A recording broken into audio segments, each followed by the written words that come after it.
ma arsalnaka illa rahmatan lil alamin. Disinilah terletak arti daripada lakum dinukum waliyadin, bagi kalian agama kalian, bagiku agamaku. Tiap orang berhak mengikuti cara masing-masing. Saya orang santri, kalau tadi Soleh bicara bahwa santren Tarekat Qadiriyah Naqsyabandiyah itu dikembangkan di sini, maka saya ini sebagai orang Tebuireng itu diwarisi Tarekat malah lebih macam-macam. Ada Qadiriyah, ada Naqsyabandiyah, ada Syadziliyah, ada Sattariyah dan sebagainya. Jadi lebih beraneka ragam. Tetapi satu yang saya tidak, yaitu ikut wahdatul wujud, wahdatul syuhud, sebuah aliran tarekat yang diajarkan oleh Ibnu Arabi. Kenapa? Karena saya tunduk dan menghormati syariat Islamiyah. Kalau saya menentang undang-undang dasar Piagam Jakarta dimasukkan dalam undang-undang dasar 45, tidak berarti bahwa saya ini tidak ikut syariah. Syariah yang menetapkan, yang menjalankan masyarakat, bukannya negara. Ini kita harus jelas betul. Ini disahkan oleh Muktamar Nahdlatul Ulama di Banjarmasin pada tahun 1935, 10 tahun sebelum proklamasi kemerdekaan. Nah, jadi di situ diputuskan untuk menjalankan syariat Islamiyah atau ajaran agama tidak diperlukan negara Islam, titik. Nah, dari sinilah bahwa Islam itu tidak harus formal. Ya seperti Kiai Soleh ini diwujudkan dalam bentuk lembaga pendidikan. Ini yang saya ikuti. Nah, jadi di sini kita harus lihat bahwa masalah ini adalah masalah yang harusnya berjalan otomatis dalam kehidupan kita. Waktu saya kecil di Tebuireng, itu saya tiap hari main-main di sebuah rumah di Cukir, kira-kira ya sekilo lah dari rumah saya di Tebuireng, yang punya orang Katolik. Saking dekatnya, akhirnya rumah itu jadi gereja. Dan kalau coro santrinya diwakafkan, ya lah iya, untuk kepentingan agama. Terus nggak tahu saya kenapa oleh pengurusnya dioperkan kepada Bapak Muhammad Yusuf Hashim, paman saya. Jadi rumah beliau saya tinggalnya di situ. Di Tebuireng itu kan kalau nemoni tamu. Nah, jadi di sini kita melihat bahwa ini sudah lama ada di kalangan kita, tidak ada masalah apa-apa. Karena itu kalau sekarang ada yang ributkan Islam dan Islam, saya terus terang saja bingung juga. Ada pesantren ngalah, itu kan bahasa Jawa toh. Pondok-pondok dulu itu bahasa lokal, enggak ada namanya pesantren ngene ngono itu ya. Pesantren Tebuireng, pondoknya Yai Manan, pondok Singosari, sampai sekarang saya tidak tahu nama bahasa Arabnya.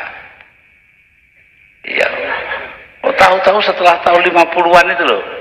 Pondok Bahrul Ulum, pondok Mambaul Ma'arif, pondok Mambaul Huda. Saya jadi bingung lah, kok cara Arab kabeh ini rek. Ya, ini artinya formalisasi, kesenangan untuk resmi dari kalangan kaum muslimin. Ini muncul karena apa? Karena kuatnya budaya Arab. Bukan karena agama, ini soal budaya saja. Sama dengan dulu bahasa Jawa, sekarang pakai bahasa Indonesia, kan begitu. Karena itu kita melihat bahwa soal begini-begini kan soal anu saja, soal apa? Budaya saja. Beda memang budayanya. Ayah saya senangannya teori-teori kemasyarakatan dan kenegaraan Islam. Takonono Imam Syafi'i, Imam Hanafi soal beginian, warak jawabnya. Adiknya Abdul Khalik Hashim senengannya tauhid, sampai mencret takon tauhid dia jawab. Tapi adiknya Pak Abdul Karim Hashim itu senengannya adab, sastra Arab.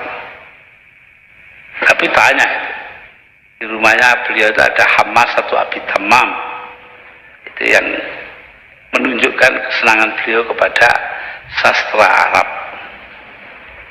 Sastra itu sangat kaya dan sinis. Nabi Wadhubiani, penyairnya, mengatakan dia dikuyo-kuyo terus oleh para politisi. Akhirnya dia mengatakan, walasta bimustabiqin akhon la talumuhu la syu'athin ayyur rijali muadzabu. Kau bukan orang pertama yang menyakiti saudaranya. Loh itu loh. Politisi senengannya lah ngono.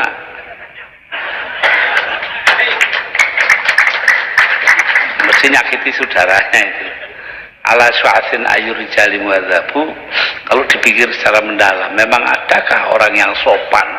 Nah itu, saking sinisnya itu. Tapi saya lebih senang kepada sajaknya Rafa ibn Abad, syairnya itu. Dia mengatakan, walastu bihalalitila'i makhofatan, walakin mata yastarfidil qawmu arfidi. Aku bukan orang yang sembunyi di balik gentong karena ketakutan. Gentong itu tempatnya di depan rumah apa di belakang ya? Nah, biasanya di dapur.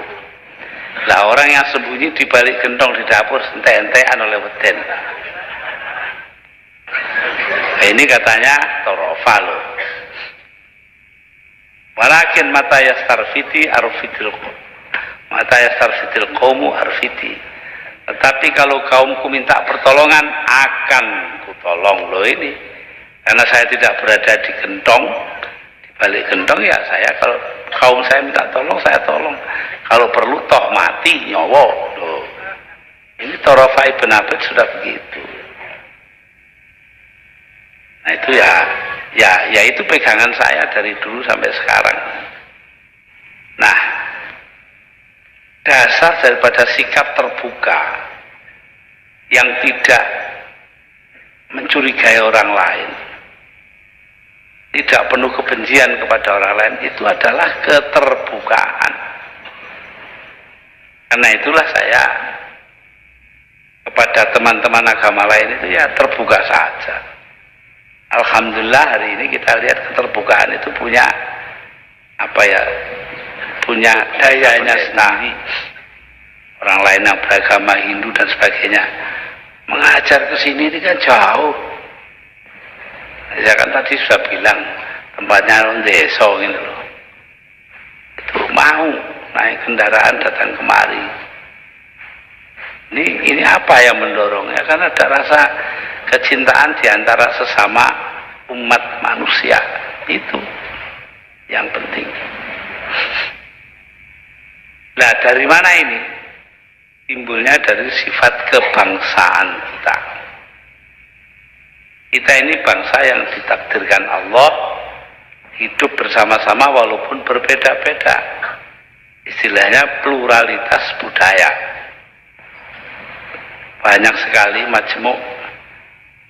majmu'atu tsaqafat, majmu'iyatu tsaqafat, berbilang budaya. Inilah yang membuat bangsa kita bangsa besar. Katanya Bung Karno meminjam Hervé Renan, seorang filosof Prancis. Perbedaan itu, la différence et raison d'être de nation. Perbedaan itu adalah alasan berdirinya sebuah bangsa. Loh, alasan kita jadi bangsa yang satu, bangsa Indonesia itu kan karena perbedaan. Différence itu. bukan karena apa-apa. Maknani bahasa saja beda-beda kok. Ada orang naik sepur kayak baru zaman dulu dari Gubeng Surabaya, kamar mandinya penuh orang, jadi dia tidak bisa buang air kecil.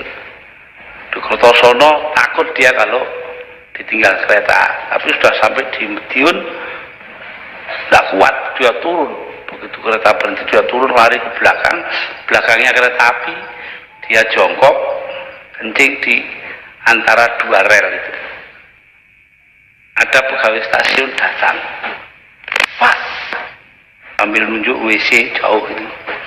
Kalau kencing yang jauh sana, kita kan paham itu, ya di WC gitu kan. Tapi orang itu lain pahamnya, masa dari Surabaya ke Madiun kurang jauh.